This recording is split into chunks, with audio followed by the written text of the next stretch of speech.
tonight, Victor Anderson. In what has become an unofficial Sooner postgame show. I don't know. Sooners win game 1 of the Champ Series. Well, and of course, Eric, everyone else is doing what we're doing. So everybody, really? Okay, you know. I know, shocking. Setting the standard since 2019, ladies. What a shocker there.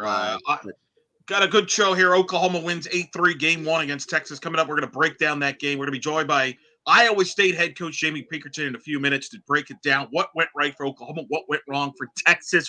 What do we expect to see in game 2? Yes. That and much more. Plus, later in the show, Auburn has a new, well, not one, but 2 head coaches. 2. Dos, as they like to say.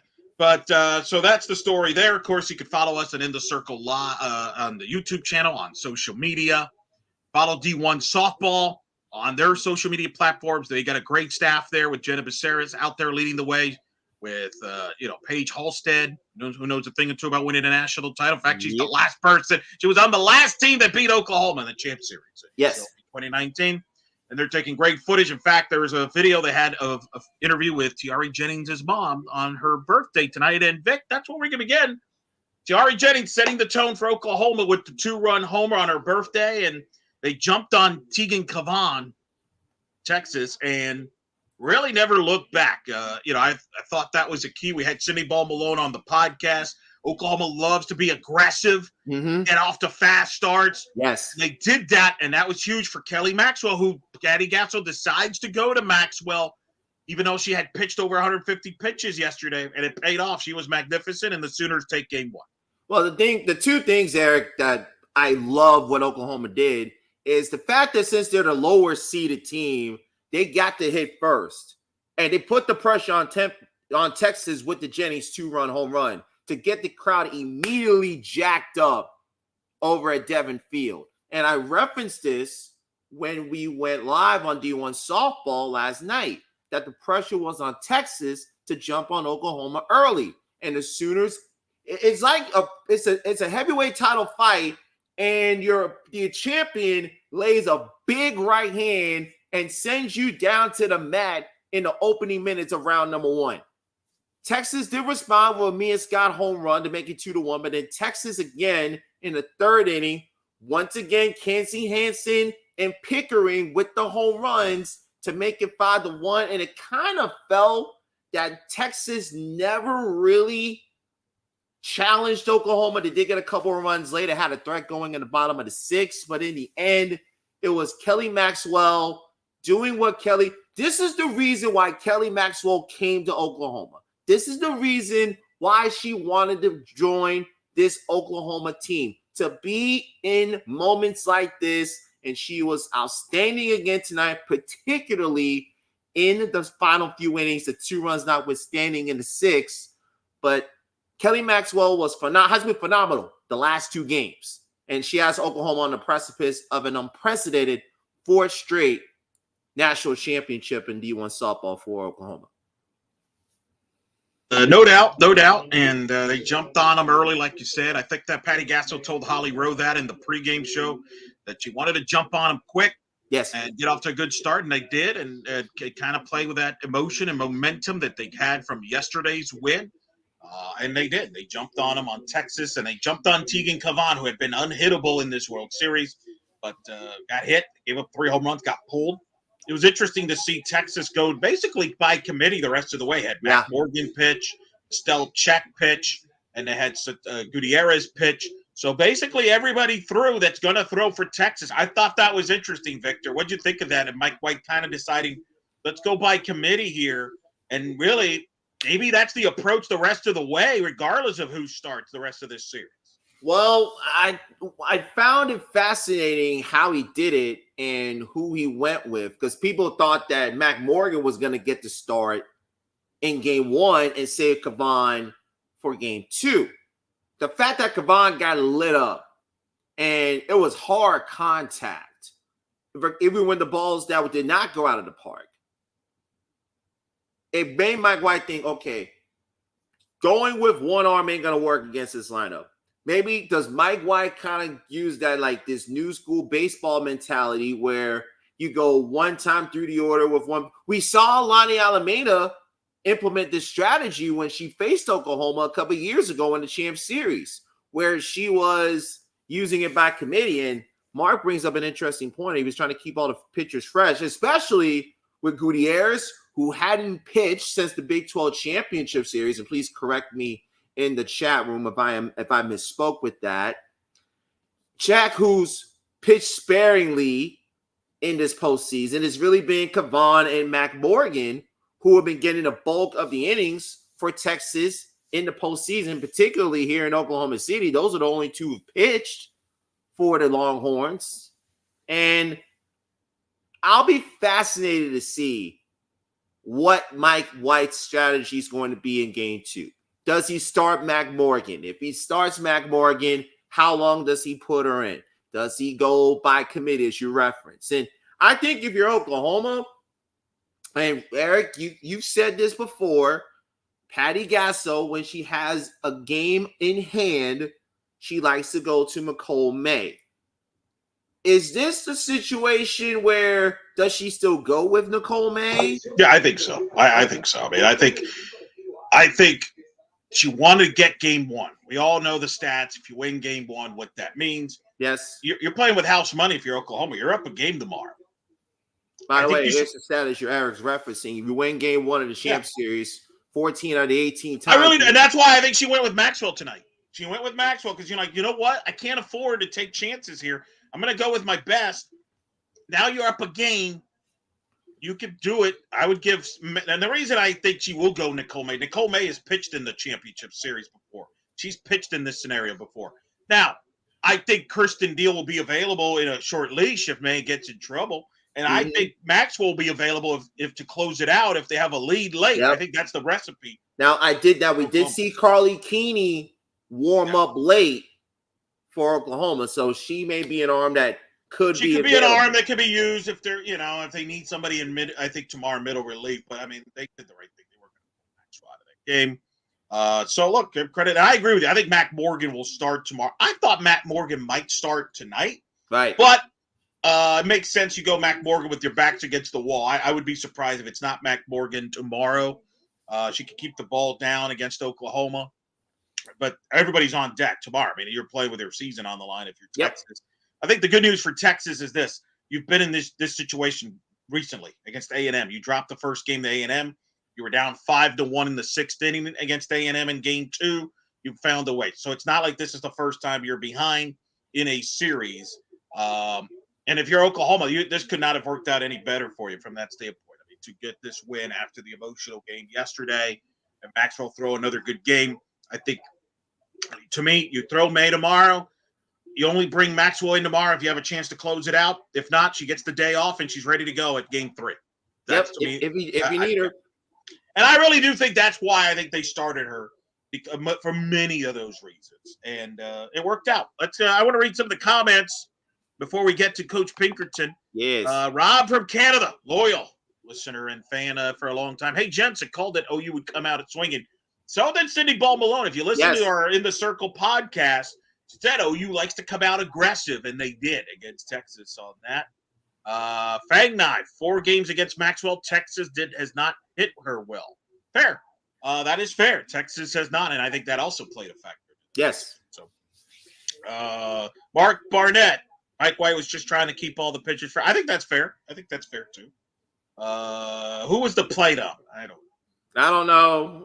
We don't know. Well, what did you think of I saw a lot of comments about it. I'll be honest, I wasn't as locked in on that. There was some interest. I don't know. Was it really? Let's just say the home plate umpiring in the last few games have been a little on both sides. Hey, people give me a hard time when I go after the ups. Yeah, exactly. That's exactly. Actually, Rob brings up an interesting point. Momentum beats rest every time.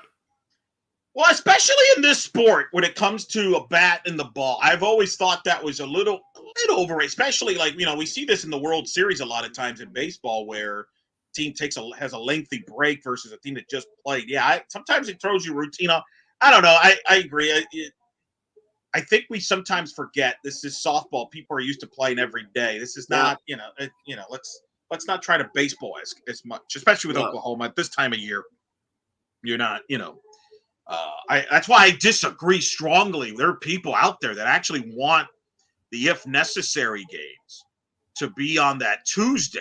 Okay, let's bring up this conversation where we have Coach Pinkerton on. And for full disclosure, Eric and I had a strong conversation. Well, maybe it was a one-way conversation with Eric ranting at me about this, on top of a lot of other things that we won't get into. But the main crux of the conversation was how he felt that they should have played the if necessary games on Monday. That doesn't matter now. I mean, that's irrelevant. I mean, that's a whole scheduling formula thing there. All I'm saying is, we're not baseball. Like, you can play 2 games if you have to. Like, I think we're trying to make this baseball where you stretch this out. And my concern more is the longer you stretch this out, do people lose interest?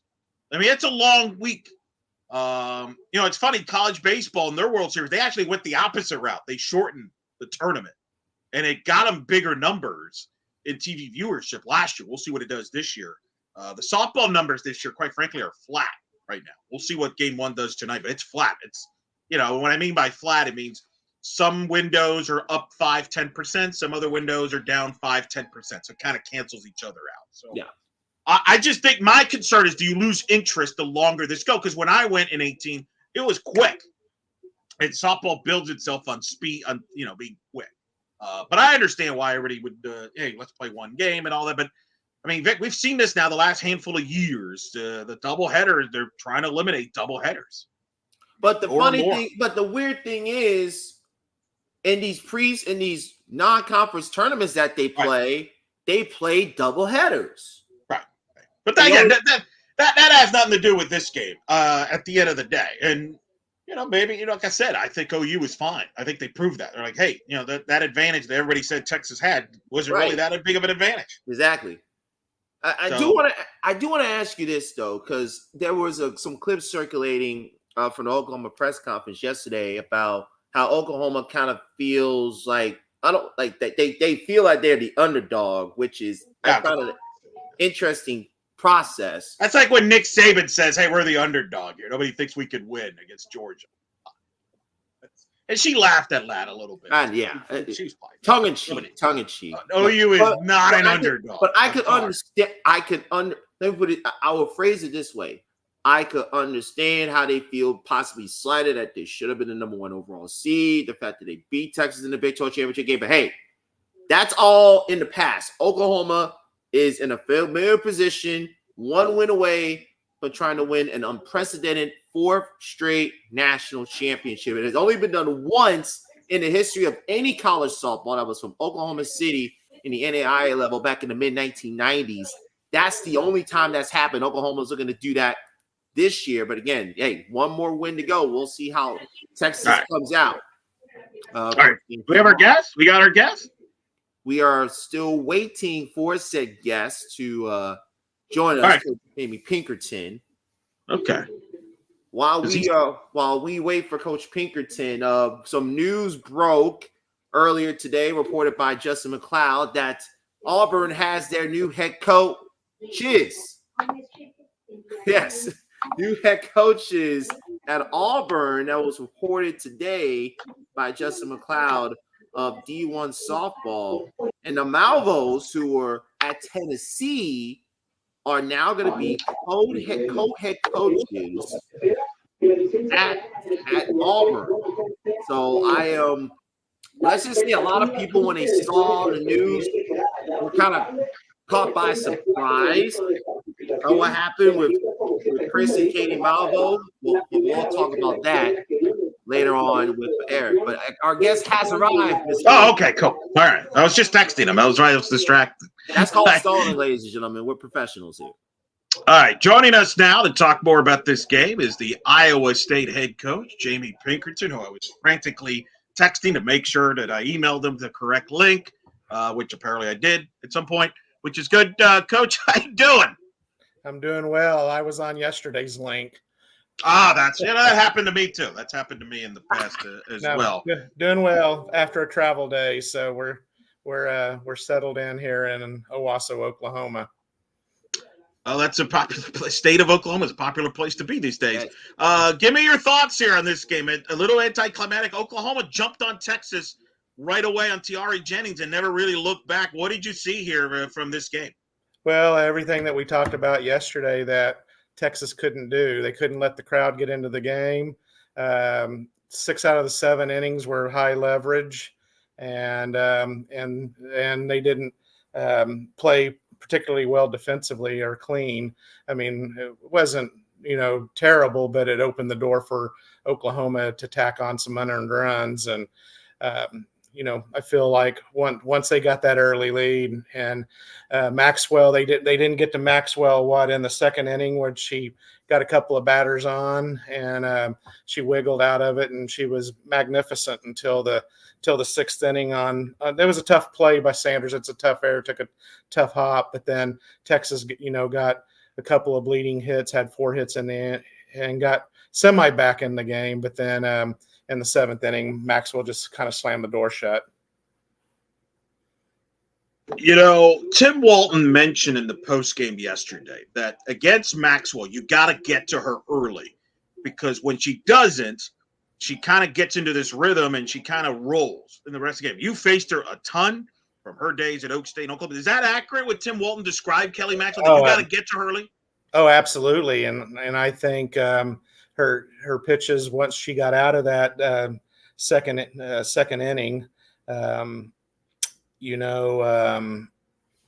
it was outside of the Mia Scott homer. I mean, which is going to happen. You're going to make a mistake, and great hitters are going to make you pay. But in our case, in the years that we've had and been able to defeat her, it's either get her early. We've had opportunities to get her early, and then, or maybe get it late. And I think the game that we won in Stillwater, the previous season, we got her in the late innings. I think it was the 11th inning, and that she had come in relief and had thrown 5 or 6 innings. So I think that's very accurate. What I think was key to her today is that she did have some walks, but the pitch and the eye level and where she was working the plate, I don't think Texas was particularly patient at the plate.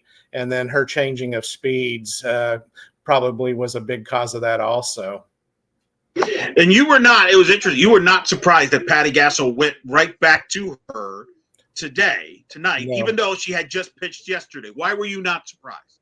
Exactly for the answer that Coach Gasso gave in the interview. Unless she tells you she can't, it's the World Series, and you got to go with her. And, just it didn't surprise me either with the way in postseason that she was utilizing Maxwell, and knowing that percentage. Yesterday, I told you probably 50%, 60% of the time the game 1 winner wins the series. Well, they put that stat on the screen today. It's 78% of the time. So that solidifies the decision. And if I'm in the same shoes and had Kelly Maxwell, I would roll her out there and say, you go until you tell me you can't. Exactly what she said to Holly Rowe.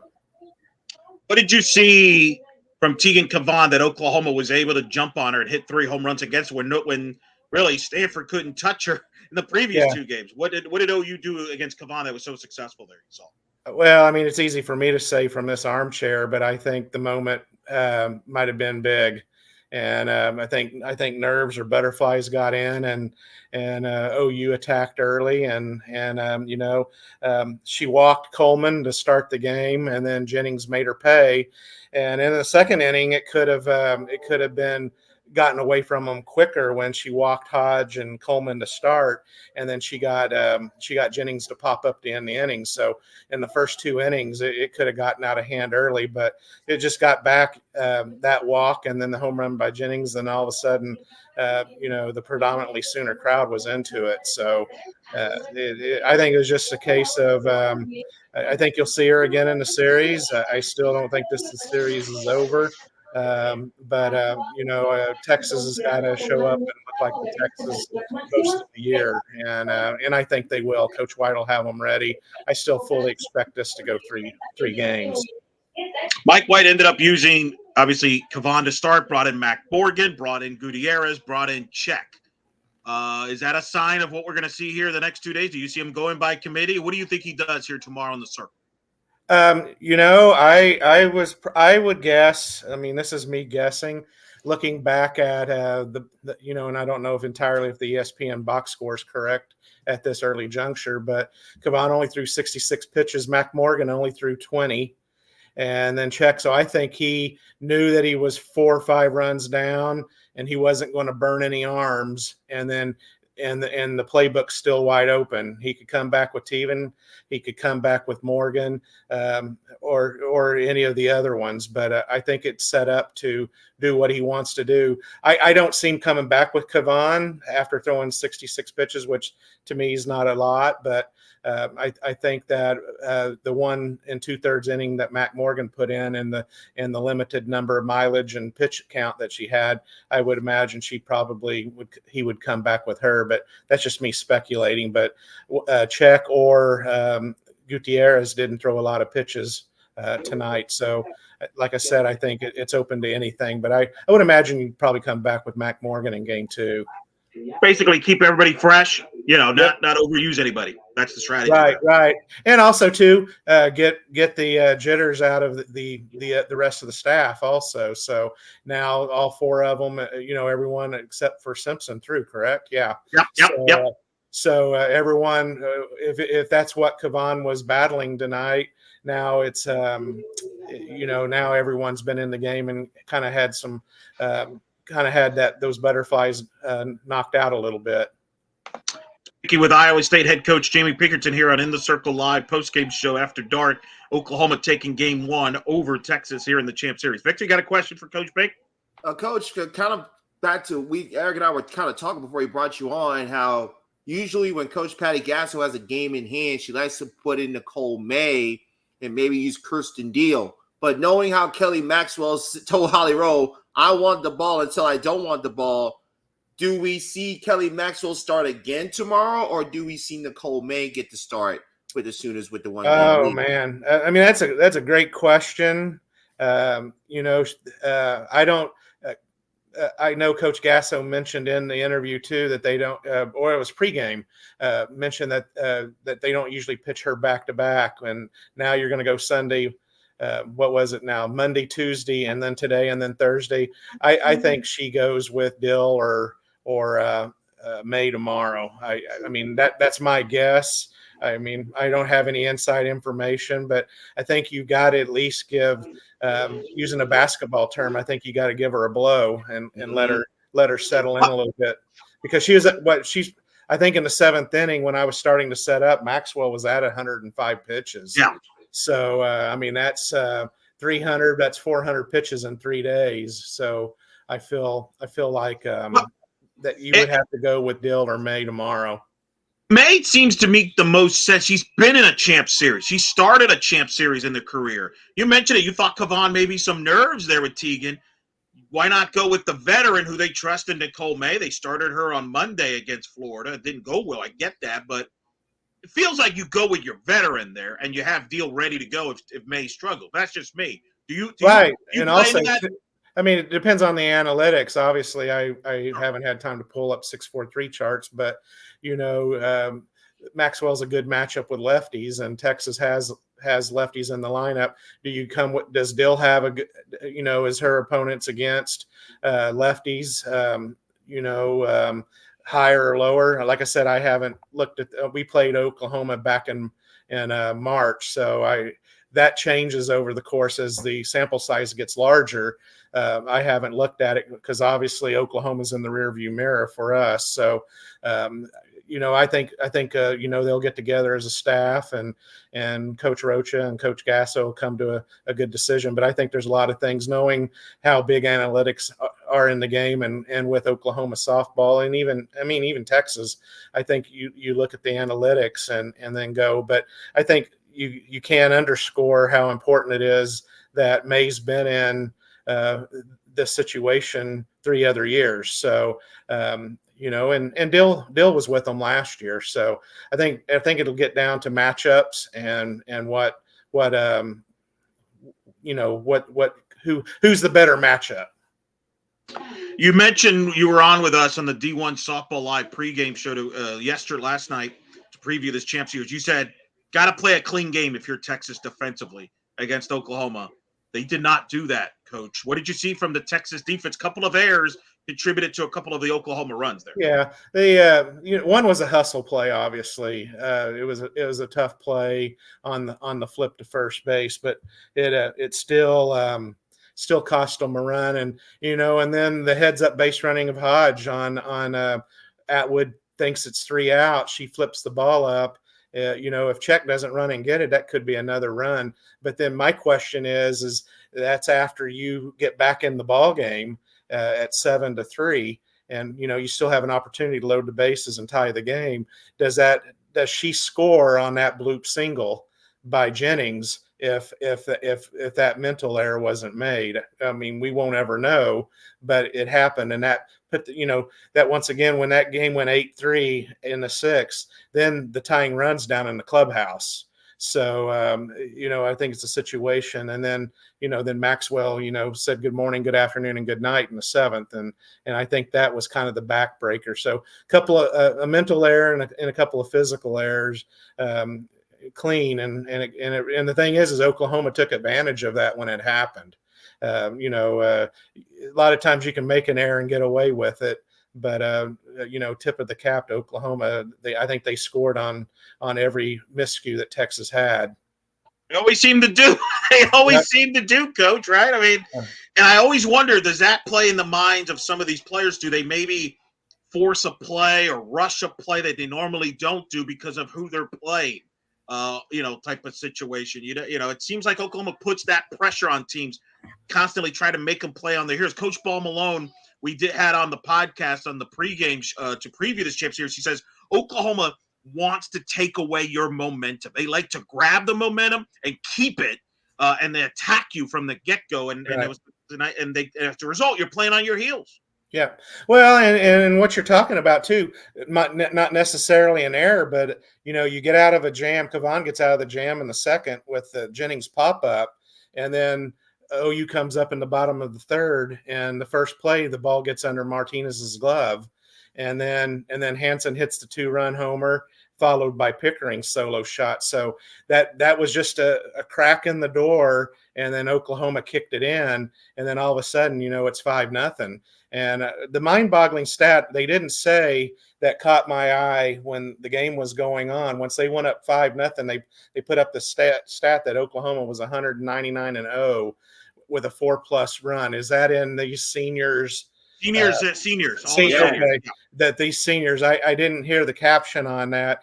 I mean, that 200-0 is mind-boggling. So a simple little play, not saying it was an error, but I bet you Martinez or even Coach White would tell you that she makes that play 98% of the time. It was just that one little mistake that you think, oh, well, that's just a single, it's going to be harmless. And then, then it rolled up with back-to-back homers and just little things like that. The hustle play, like I said, on the flip that gave up a run and everything. So, you just can't give 4 outs in an inning. And we talked about that yesterday. We sure did. So if you're Mike White, what's the message to your players after this game? Great question. I'm kind of processing. Well, I'd love to be in the position that Coach White's in. I'll do. But I think even though it's game 1, I mean, obviously the players are going to see right through it if you try to tell them something that's not true or BS them. I think you just go in and say, this wasn't Longhorn softball tonight. Shake it off, come back, and let's even the series tomorrow, which they're more than capable of doing. Like I said, I feel this is a series that I told you yesterday. I think it's going to go 3 games. I still think it's going to go 3 games. I think Texas is going to come back and fight like they're capable of fighting. And I still think it's going to go 3 games. I hope it does, because I want to see Friday. I want to see the Red River battle and in game 3 for all the marbles. So and as a softball fan, I'm selfishly, I'm not as a coach, I'm still a fan. I don't want it to end in a sweep. Oklahoma fans might want it to be over with. But, Yeah, they tend to do. Yeah, that's what they tend so, to do. but I still think that the series is not over. So what does Texas have to do offensively? They didn't get, they got some things going late in the game, but it was kind of too late type of deal.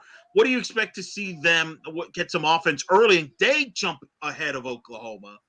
They will be the visiting team in game 2. What do they have to do offensively to get back on track here? And even I think they just got to do what they've done all season. I think after they got behind early and the crowd got into it, I think that it wasn't apparent, but I think inside they started pressing, thinking, "Oh, it's 2-0. Oh, it's 5-0," and I think it was more apparent in Reese Atwood's at bats and everything.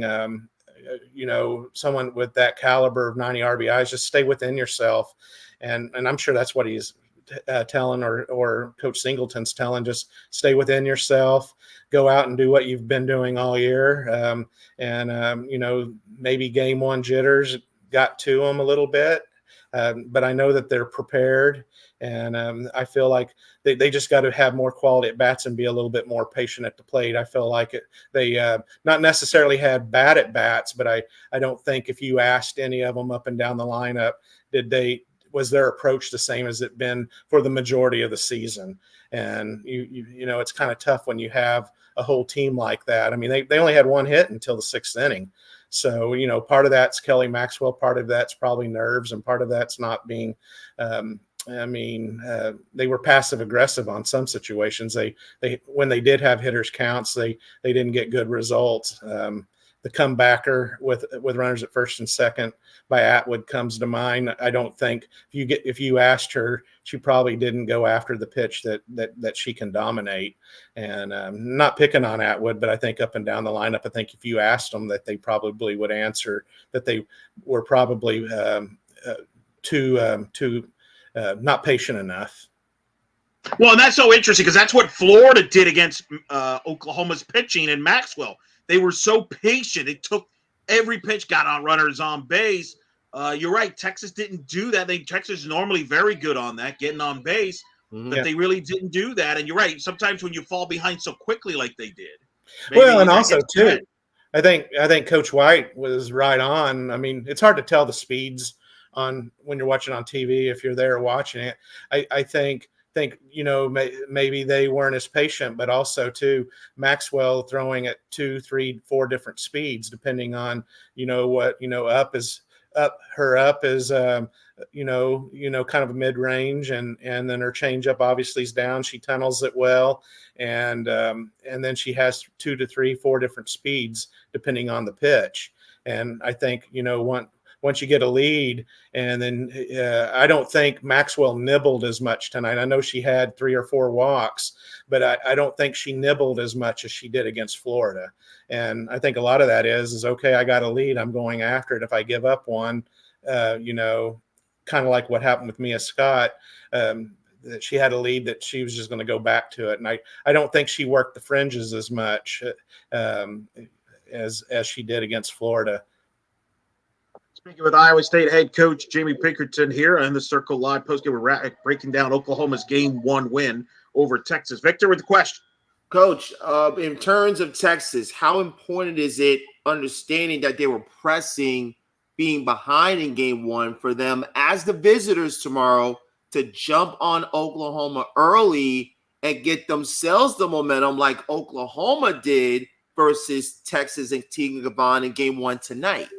Yeah, I think you got to be careful with that, Victor, because if you come out, then you're over aggressive, then that creates a whole different set of issues. I think today they weren't as patient, but it was kind of I don't know if passive aggressive is what I'm wanting, but it seemed like they were off balance and they were trying too hard. I think tomorrow if they come out with the attitude we got to attack, and then they get overly aggressive, then that can play into Oklahoma's hands. I think they just got to get back to doing what they've done all year. They're 55-9 now. They haven't done a lot wrong. They just didn't play the quality of ball that they normally play, and I don't think they played terrible tonight, but they just left the door open too many times for Oklahoma to walk through today. And but I think they got to be key in getting back, staying within themselves, hitting their pitch, and knowing the situation and have good situational hitting too, and also too, Oklahoma did a good job of keeping the speed off the bases. Mm-hmm. And if they can get a lead and get their run game going and their short game going, then I think they'll be fine.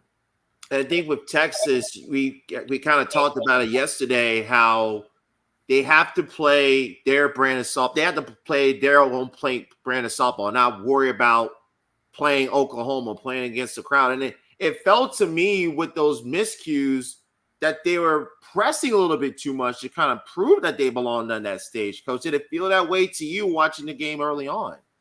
I think you could see that on either side. I think, if you ask that question, I think 50% would say that what exactly what you just said. And I think 50% could say that, Oklahoma had that veteran presence tonight and didn't really get in a situation. Even after Mia Scott hit the home run, they didn't seem to be rattled.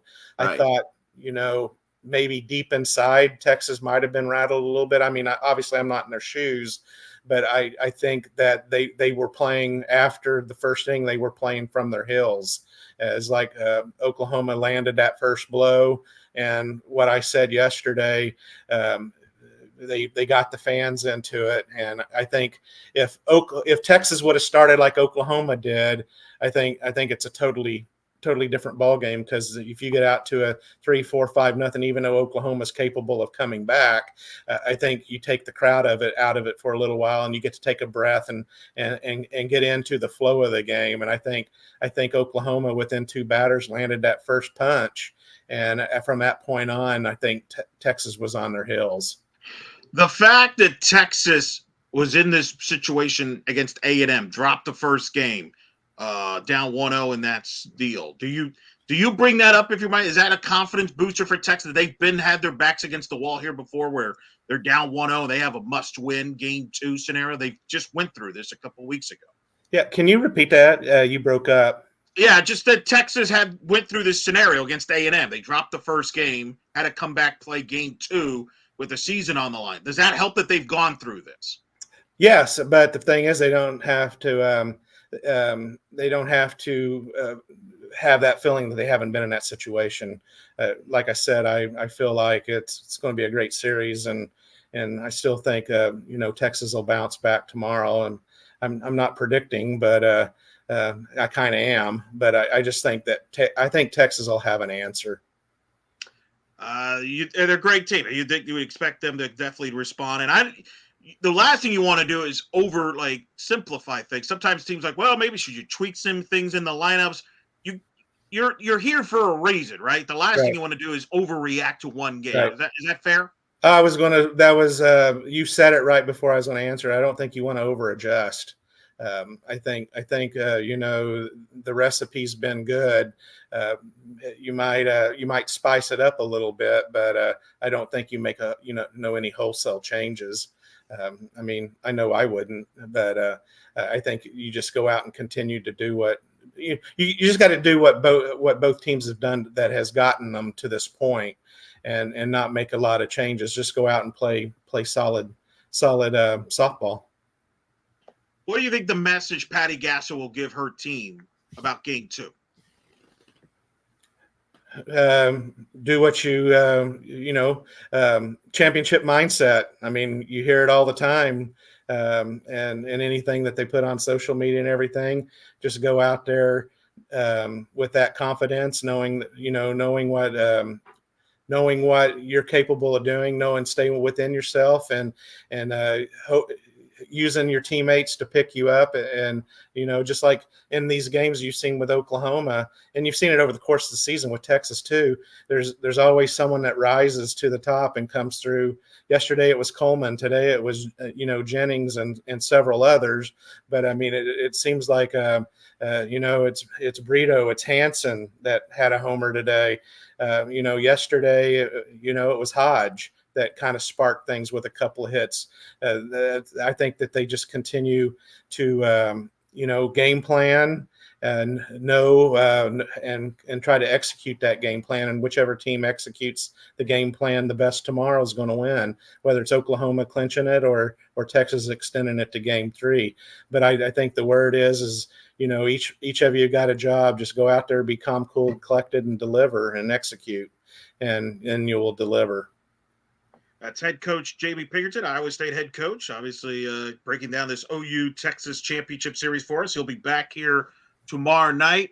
I appreciate you did not wear any Chiefs gear to rub it into me or Victor. You and I have talked a lot about the Dolphins Chiefs. Victor is a Dolphin fan as well. Is there anything you want to say to him before we let you go? Where he lays the head that wears the crown. There's some teams loading up, but until it's kind of like Oklahoma, until they're knocked off the perch, they're the best team. And I had another hat, but it wasn't a Chiefs hat, but it looked purple on my head and it's black, just like this shirt's gray. And I'm not wearing Kansas State gear, I promise you. But that's fair. But no, I mean, yeah, I heard you say yesterday as we were signing off, don't get him started on the Chiefs, but we got to save the material for the fall, or the next time we get you on the pod there to talk about the Chiefs there. Well, I mean, I'm not optimistic about the Dolphins. I don't know how Vic feels about the Dolphins. I'm neutral. I'll focus on the Florida Panthers winning the Stanley Cup. That's my focus, not the Dolphins, the Panthers. Well, I'm glad my only team that hasn't made the playoffs this year was the Wild. So, that's right. You're a Minnesota Wild hockey fan. We've talked. Yeah, Oklahoma City made it to the second round. I was kind of disappointed in how that turned out because of how they played, but what happened with them with rebounding and just having a big man presence that was physical kind of hurt them.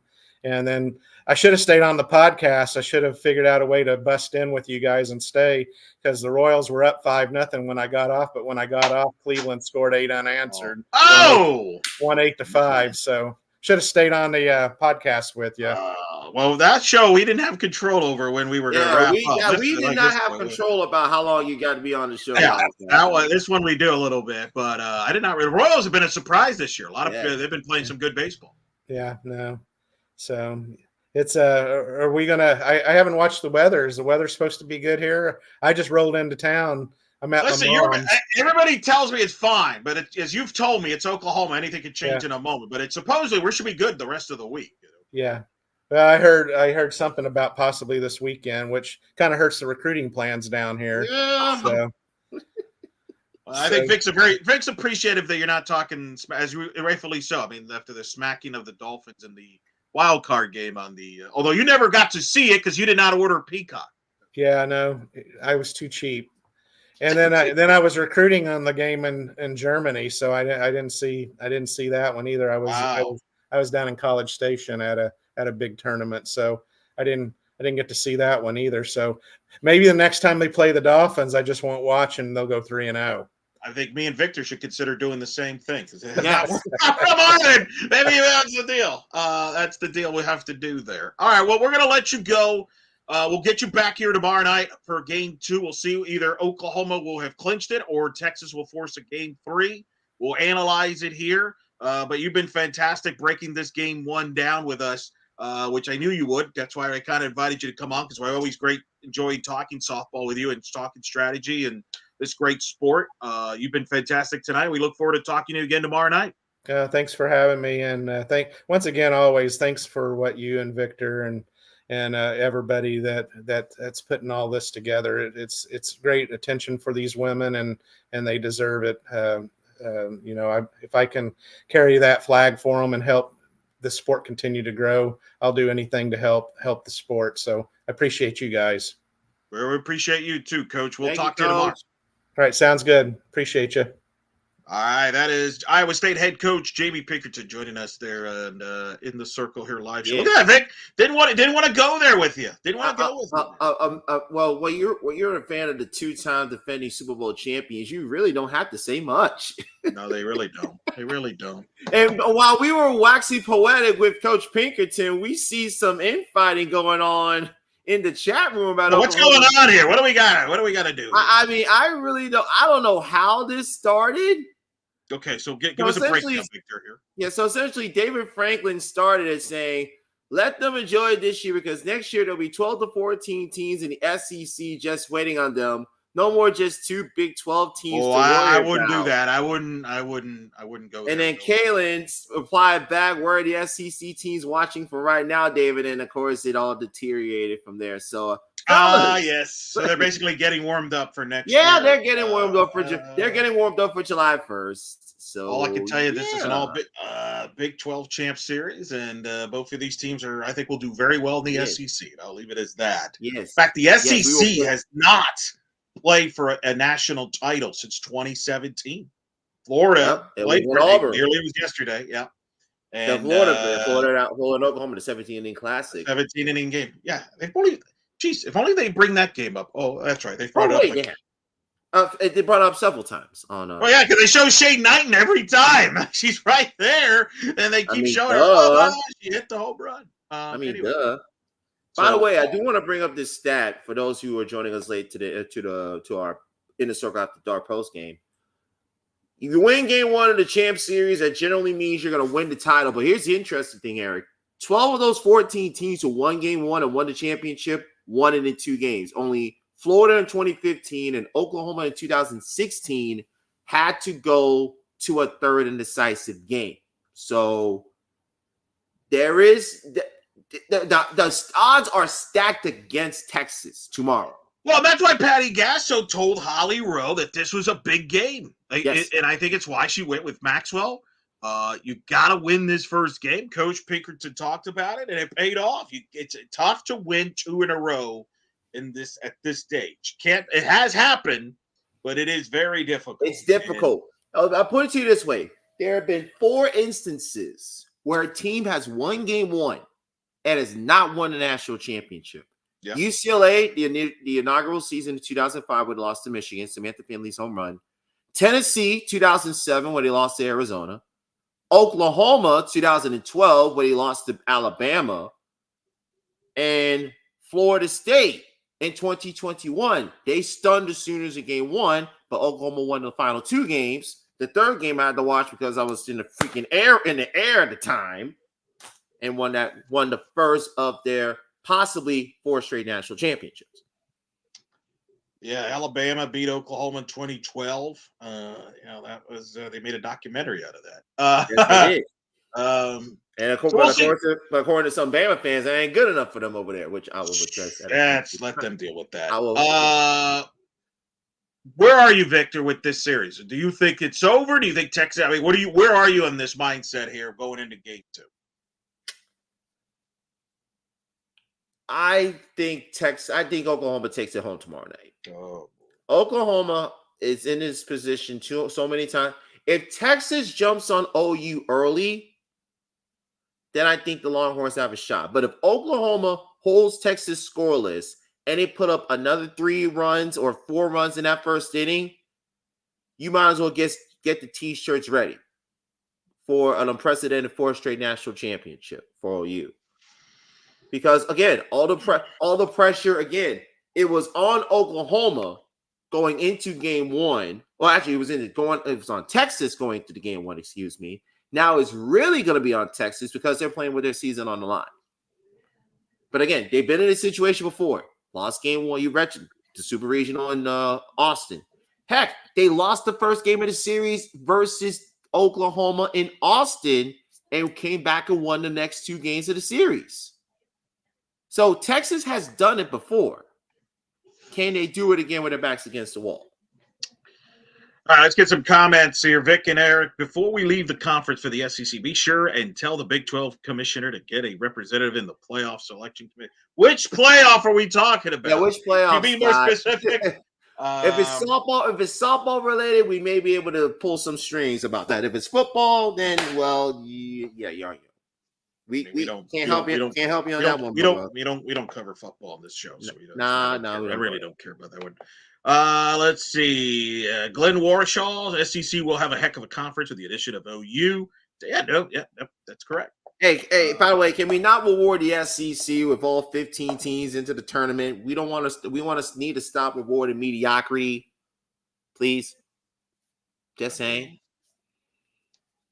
But hey, what do I know? I'm just a producer of a top podcast. That's correct. Let's see. Mark Barnett says it ain't over. Texas will have more fights. But I agree. Texas, I think, will be ready to play. I hope we get a good game. I mean, considering how much these two teams have been so good all year, I would be bummed out if it was just. I think everyone will be. I think everyone except the diehard. Outside of anybody that's not winning Oklahoma, I get it. Exactly. Let's see. Oh, there's some suggesting maybe start Maxwell tomorrow. Go one time through a line. I think you save her in the back end. I think that's what they're going to do. Yes. I think they save her in the back end. Yes.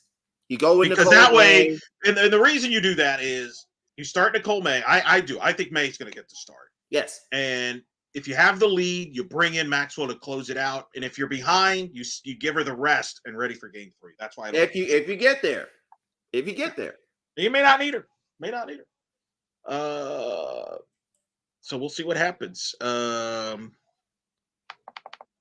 See. I don't softball. He would okay. Well, we're not a playoff; it's a tournament. But yes, I think the Big 12 will have a committee member next year.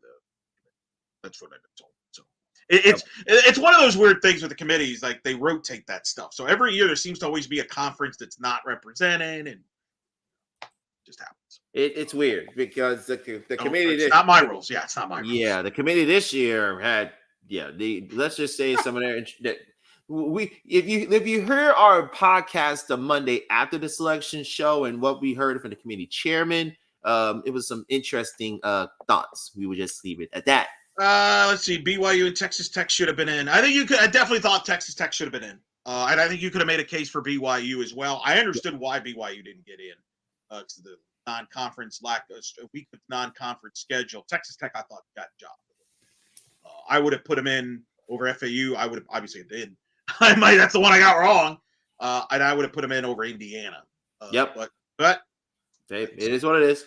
Which is what happens in the bubble there. I mean, trust me. You should check out baseball. I mean, it wasn't just a softball thing. TCU and baseball. Let me put it this way: baseball sound like a minor inconvenience compared to the wackiness that happened in baseball with their selections and hosting sites. So, hey, let's be thankful we just have those minor things and not like baseball where they have. Yeah, we weren't going to talk about that. For more coverage on Bay College baseball, Super Regionals start Friday. Check out D1 Baseball. That's right. They had a podcast.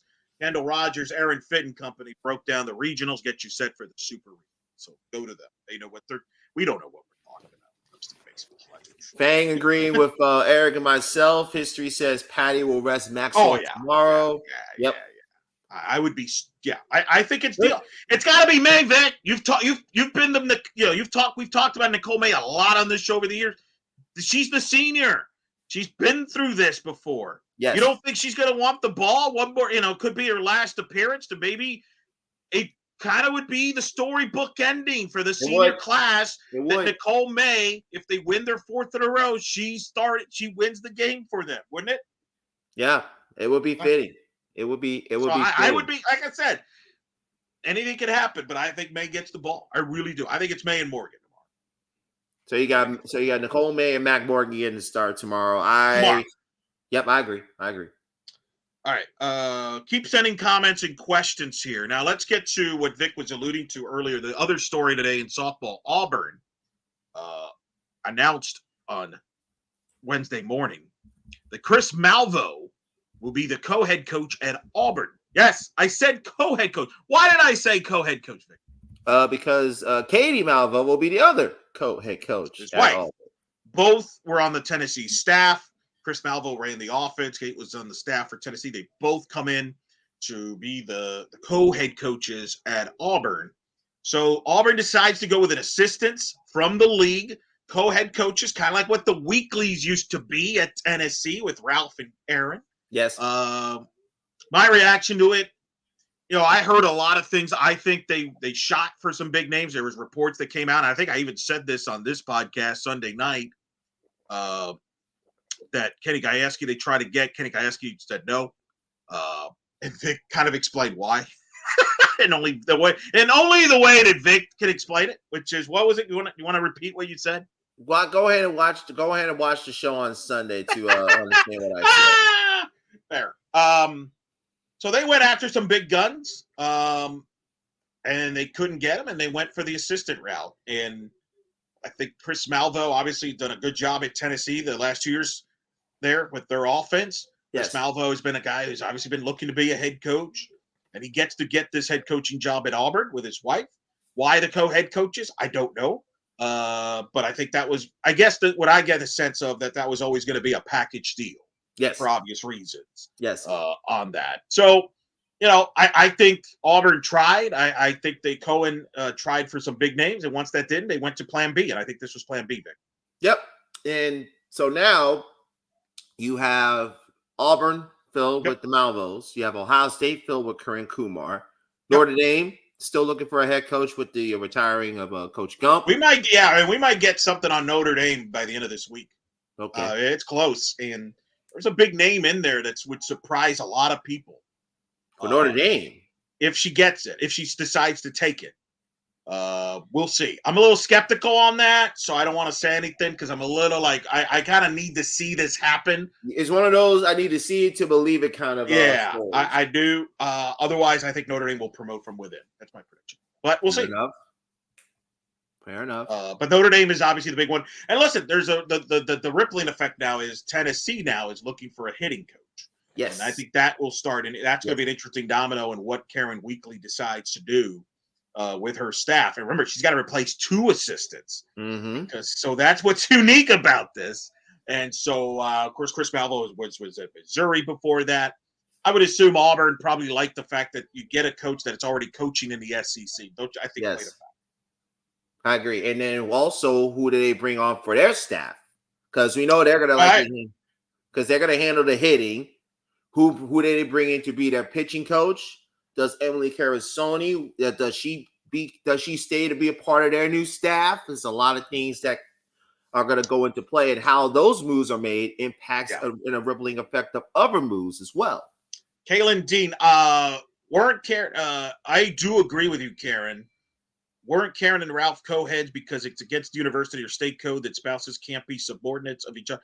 I've heard that. I have heard that theory, and I have heard that theory that may have been the reason at all. It's a very good point. I don't know if that was the case at Tennessee. On top of my head, I'm not the expert when it comes to state codes. We are not. I'm not going to pretend I am. Yeah, we're not. We're not. We're not like other people that act like they're experts, knowing that they're not. We don't know these situations, but I will tell you, Kaylin, that has been I have heard that theory as far as why it's the codes there at Auburn. Yes, I have heard that. So that's good. Good point by you. Blaine Brown saying DJ Gasso to Tennessee. He just got to Arkansas. Yeah, just got to Arkansas, and the Razorback offense. Let me put it this way: the Razorback offense it did struggle in postseason, but it was not the reason. So I would. I mean, who knows? I mean, I'm not going to say I'd be surprised. It's college softball. You never know what's going to happen. But I don't think so. I mean, he's known Coach Coach Deifel for a long time, so I would be surprised. But look, it's Tennessee. It's an attractive job, so you can never say never on anything.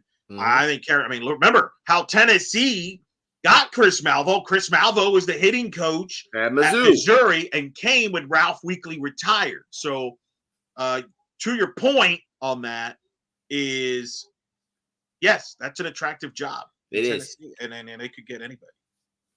So who knows? That's the thing. Assistant moves are going to be very interesting because what's up, Wumblero? He's checking in from Japan. Konnichiwa. So every time I see our numbers and I see Japan downloads, I know you're one of them. Yes. Yes. That's good to know. Internationally known. Right. But I think that's an attractive job as the hitting coach at Tennessee. So that could cause some rippling effects like it did with the Malvo move. So I expect them to go after a big name, whoever that is. It's hard to predict those type of things. But we will see. By the way, some other news. I don't know. It kind of got lost under the shadow. And once again, our podcast strikes. We had Coach Bo Malone on the podcast. They announced today that Shannon Sale is promoted to full-time assistant. Yes. I know a lot of Sooner fans tuning in. Shannon Sale, now full-time assistant at UCF. I'm not surprised by that. Man, I've known Shannon Sale for a long time. I've known Shannon since she was at FIU as a freshman, Victor. Remember we covered the Gainesville region? Yes. In 2017. With a young up-and-coming Oklahoma State team with Kenny Gajewski and Vanessa Bing, Shipman. bing, bing, bing. Yeah, which is Maddie Sue Montgomery. Yeah, no, great memory by you. That was that Gajewski's first regional with Oak State? I think that was his first regional. I believe that was his first regional. They played FIU. Sale had an incredible freshman year for FIU. I remember we sat next to her parents. It just worked out that way. And yes. Of course, she transferred to Oklahoma. I remember I interviewed her when she made the decision to transfer for Oklahoma back when I worked at the other place at Fast Pitch News. Yes. Did a Q&A with her. And so I've been following her career and I've enjoyed getting to know her since she was obviously was a GA at UCF the last couple of years. And now it's going to be full-time assistant. So I like the move a lot there. And I think Shannon's got a bright future coaching. And again, that Gasso tree, Victor. The Gasso tree continues to multiply. Yes. Let's see. Blaine Brown, how close was Auburn to Lanning Gajewski? Not close at all, buddy. Not close. Again, Victor, we should just quote Victor. See? We need to go, Eric, with your homework, since you're going to be the one that's going to be up late tonight. You need to go back to that live. You need to go back to that show and find out what exactly I said. Because sometimes with me, I just say stuff and I don't even remember when I say, "Hey, Vic, remember when we said this?" I'm like, "Huh?" No. So it's not good. No, Gajewski and Auburn were not close. So we got that situation. But what else we got here? I will take Florida over Edmonton if anyone wants to bet. Rob from Canada. We don't bet on this show. No, we don't bet on this show, but Rob, let's just say I'm hoping you're right. In truth. And whoever decided to make the schedule had the Stanley Cup Finals start after the World Series. Thank you. Thank you. Yes. Thank you. Whoever decided to start the NBA Finals with the Champ Series, we kind of thank you as well. Let's see. Texas will be better next year than they are this year. Incoming freshmen expected to be the ace next year and only lose. Texas, that's the thing that keeps kind of people forget about Texas is they're going to bring back a lot. Yeah, they're going to bring back a good group next year, and that's why if I was an SEC school or whatever, I would not talk smack about either OU or Texas. Do not do that. I would not recommend that because I think Texas will be right back in the mix next season, and I think Florida, Oklahoma seems to figure it out. Florida will be in the mix, so we'll see what happens with that. We're not going to get into next year yet. Can we watch? Let's watch. Can we enjoy this year first? Let's watch. Let's see what happens. I'm worried about game 2. Let's see what happens game 2. Yeah, we have plenty of off season to talk about a lot. Yes, we have plenty. We'll have plenty of time once the Champ Series closes to talk about the off season, the coaching carousel, the transfer portal, all that good stuff, and yeah, we will have plenty of time to talk about next year when we get closer to next year. Yeah, and actually, we could tell you that here at In the Circle, there is no off season. No off season for us. We will be doing shows. Yes. Even after the World Series. Yes. In fact, we have a coach that we will have on the show after the World Series. Mm-hmm. You coach at a new place. We'll talk about that in the future in the circle there. Yes. So we will be on. It's funny. We have other people that like to mimic and try to duplicate what we do here on the. We appreciate that. They say imitation is the most sincerest form of flattery. Absolutely. So that's the story there. Were there any mid-major coaches in the running at Auburn? I don't think so, that I'm aware of. I think they shot big, and then you got the assistant. So, wow, do we really have money lines now for softball? Have we made it that far? I'm not even going. Nope, not going there. Nope. I'm only interested. Is the ESPN girl Nolan, who does like the betting stuff? If she's making like I'm interested. That's all I gotta say. You know what I'm talking about, Kate Nolan. I'm gonna drink my gallon of water. Wow, it's a big gallon of water, sir. This is what happens when you're trying to follow the game and you're officiating championships and flag football. No, this is what happens when we get a 5-run game that was pretty much decided early. We're making we're talking other exactly, but we do it for you. We do it for you. This is why. And anybody ever asked, what do you guys root for? Really exciting games. Pretty exciting games. And for games to be over as close to 11 o'clock as possible. The first one we know we're gonna get. The second one, Mark Barnett. Nobody knows softball like Elo. Thank you very much. Appreciate you, Mark. Thank Hey, I want everybody right now to hit that subscribe button, hit that like button, y'all. Get the word out. That's how we get our algorithm. That's how we get our show out to the masses. Everyone hit that like button. Make sure you tell a friend to tell a friend. We'll be back on tomorrow night. Will we be talking about a historic national championship for Oklahoma, or we're going to be talking about Game 3 on Friday night? We will have to find out. Question, interesting. Champ Series from Saturday, Sunday, viewer ratings would be insane. Well, we brought this up, I think, a year ago. Baseball has gone this route. Baseball's gone the Saturday, Sunday. They shrank their World Series. Because it was super ridiculously long. And they realized that. So they shrunk it. They went the opposite route of softball. So you're to the question's point. Oh, Scott. Thank you, Scott. Do you want me to put it?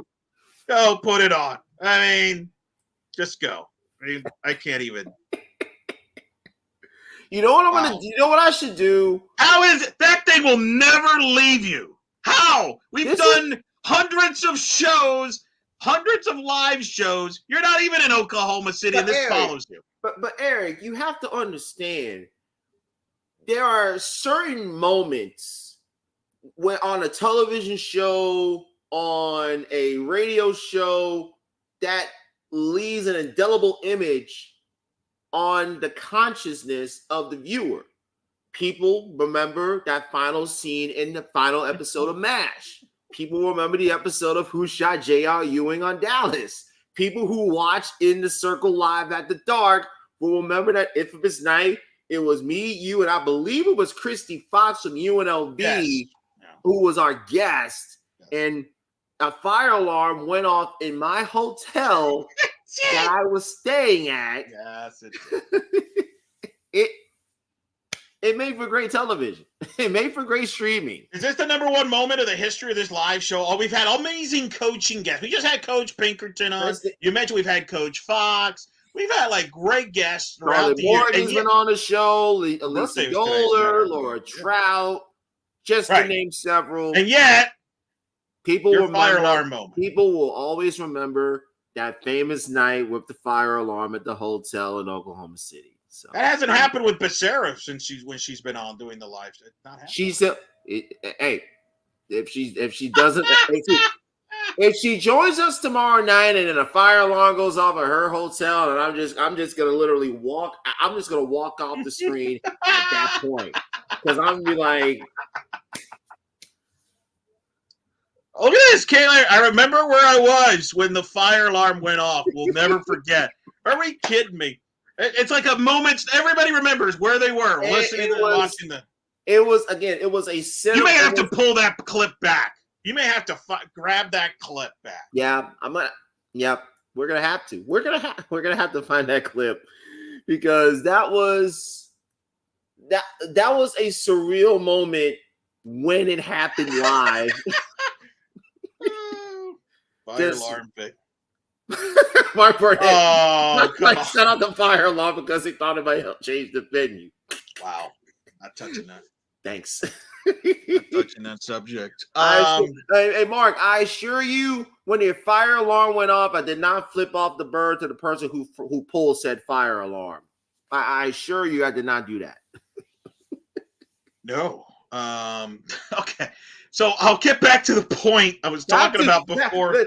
Can we drive this car back to the point that you were going to make? I tried. I didn't expect that to get brought up and get 3 years in the making. The Saturday Sunday schedule. Baseball did it. It was a massive success from a viewership standpoint last year. Now, I want to give it another year only because baseball had LSU in the Champ Series, and LSU is the biggest draw in college baseball. Yeah, and LSU's going to be watching the College World Series like the rest of us. So I want to see how they do this year without LSU in the World Series. However, it is a fair question because there are theories that Saturday, Sunday, Monday might be a better night for viewership than softball, the current one, which is Wednesday, Thursday, Friday. I will counter with this. Yeah. Saturday likely will be game 1 of the Stanley Cup Finals, especially since the rights are going to be on ESPN. Sunday will be game 2 of the NBA Finals, in which ABC has the rights, especially with the new deal that is set to be made official in the next few months. And Monday, if you're going to do the Saturday, Sunday, Monday Champ Series, that means you're likely going to have to start the World Series on a Friday. Right. Well, that's what baseball did. So you would have to do the same thing if you were softball. Now, keep in mind, baseball, the College World Series for them, they play 2 games a day. Well, they changed the format, and remember that is not this weekend, but it's the following weekend. Next weekend that starts. So they're a little further now. They're gonna this year. This is interesting. This year, though, they're gonna, like, to your point, college baseball is gonna deal with the finals and the Stanley Cup Finals potentially, assuming those series go long. Softball's had to deal with that for the last few years. Now baseball's gonna deal with that. So I want to see how the numbers bear out this year before we make any final conclusions. Exactly. As far as whether Saturday. But it's a fair. I trust me. I've been thinking about that as somebody who follows the numbers very closely. And some would argue that Saturday, Sunday, there's a lot of sports going on anyway. So who knows? You could go either way on that. But it's a fair question, and I will keep track of the numbers. I'm really interested to see how baseball does without LSU, because LSU's a beast when it comes to viewership. I'm curious how tonight's game does. Yes. Overall, what do you think, Vic? Do you think people tuned out? Well, I know some people in the chat said they tuned out when the score went to 5-1. Yeah. I know I saw a mess. I saw there was someone in the chat who said that they turned it off when it went 5-1. And I think remember in 2020 when Oklahoma played Texas in the Champ Series in 2022, especially in game 1, people tuned out when Oklahoma had that thing lock, stock, and barrel by the 4th inning. So people tune out from after that. TV's weird though, because remember 2 years ago Oklahoma smashed Texas. Yes, like crushed it. And David Franklin, thank you, David, because David Franklin was the one that brought it up in the chat about the TV ratings. No, listen, I will try to. The numbers will come out tomorrow, and I'll treat it. But I remember 2 years ago we were doing this, like, oh boy, this was bad. Like, you crushed Texas. We're like, and it actually did a pretty big number, despite the fact that it was a blowout. So we'll see. TV is a little unpredictable. One thing that did help softball, there was really no competition tonight. Yes, correct. Tomorrow, slightly different. Little different.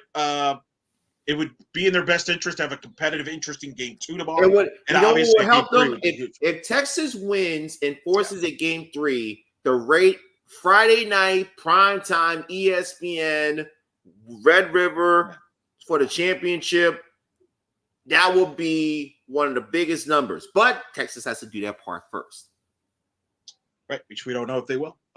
So we'll see. Trust me, I'm keeping up. All I can tell you is right now the World Series numbers are about flat, like even. There's some, like I said, some windows are up. Obviously, the Florida-Oklahoma was not helped by the early start time yesterday, so it didn't do as big of a number as you would think it would do.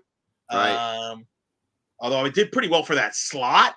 2 o'clock, yes, because usually in that time frame on ESPN is either Sports Center or the Pat McAfee show. In fact, I'll tell you the numbers real quick before we sign off on this show, because we do talk TV numbers. We're the only show that does that. Yes, we do. the Tuesday game between the Florida-Oklahoma, that classic game between the Sooners and the Gators. I'm According going to to guess Sports that Media did a Watch, 1.2 million? no, it did 989,000 viewers, Ooh. which you, again, 2:00 start time. On a Tuesday. Imagine on a Tuesday afternoon. Like, I promise you, Pat McAfee ain't drawing those numbers at that slot. Nah, he's too. Nah, I'm not gonna go there. Don't go there, please. Thank Nope, you. not going there. Pardon the interruption, by the way. Comparison 734,000. Those people still love those guys. I'll tell you that. They still Your do. show around the horn 557, first take 507. Yeah. By the way, but the World Series #1 on Tuesday, even with the early start time, was the most watched total viewership sports programming there. It actually on cable television from a sports content.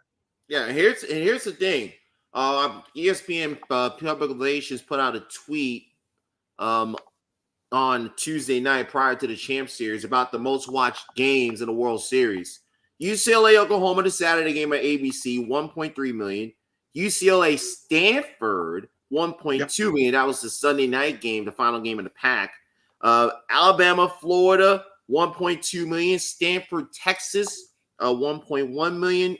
Florida, Texas, 1 million. And you mentioned Florida, Oklahoma, 989,000. Yeah. So I told you, 989, Fang 9 was game 2, Florida, Oklahoma. 989 Tuesday. Yes. So it's slightly up. But again, at 2:00, that probably would have been easily over 1 million if it's Tuesday night. But you're not going to play Tuesday night with a quick turnaround. No. And remember, they lost an ABC window.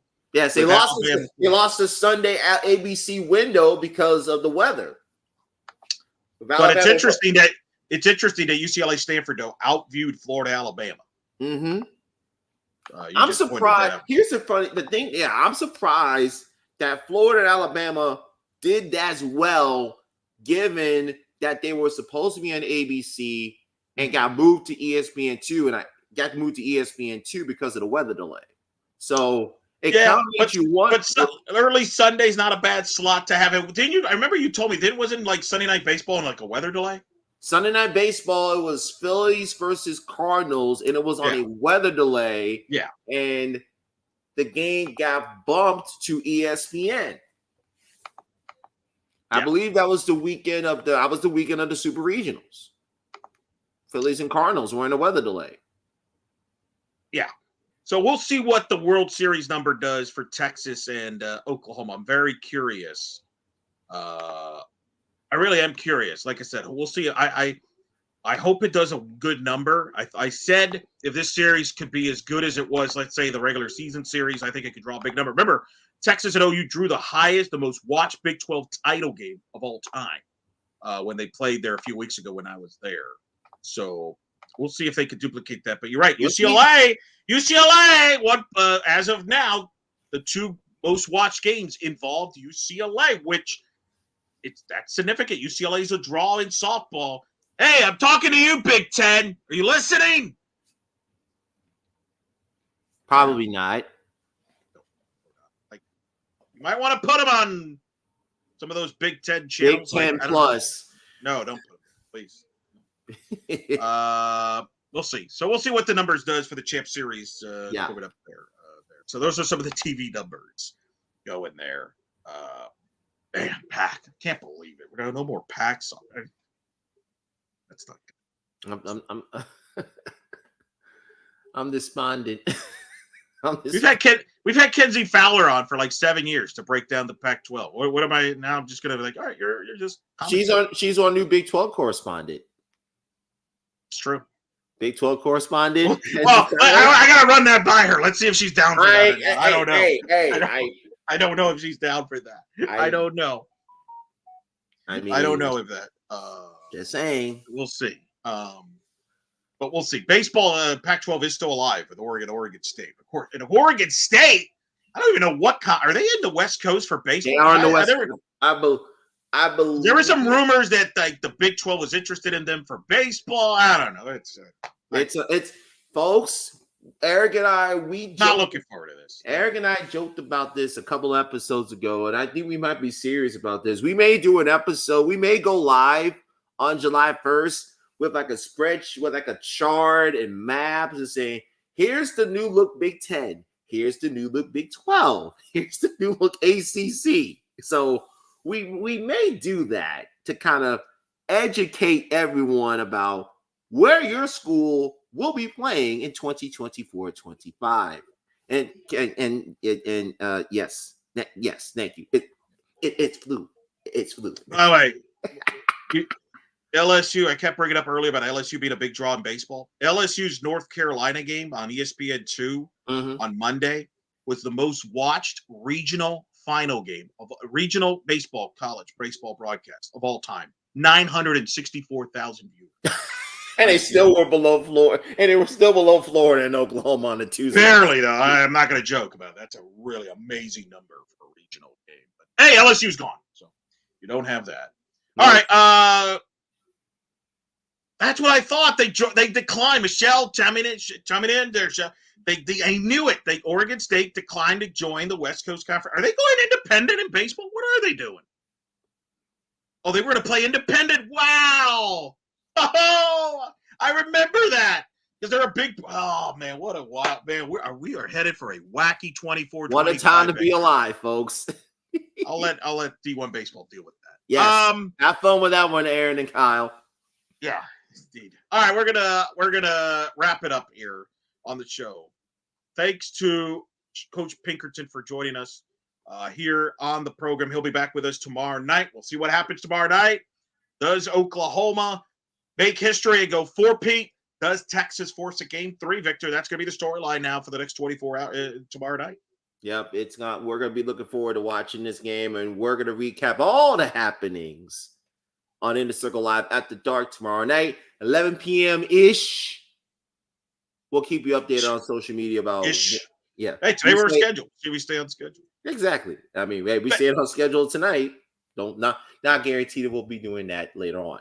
Thanks to everybody to chime in with the comments, questions. Tell your friends, tell everybody. Join us tomorrow night. We'll ask all questions there.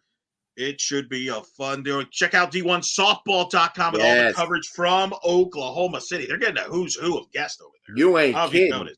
I mean, man, they've gotten Mendoza, they've gotten Kat, they've gotten Natasha Ollie Rowe. They got and they got more. Trust me, I can't even say who else. They got more people. So keep it on D1 Softball, the best coverage you will find from Oklahoma City all week long. For Victor Anderson, I'm Eric Lopez. We hope you enjoy this edition of In the Circle Live After Dark. Top podcasters out. Konnichiwa, Womblero.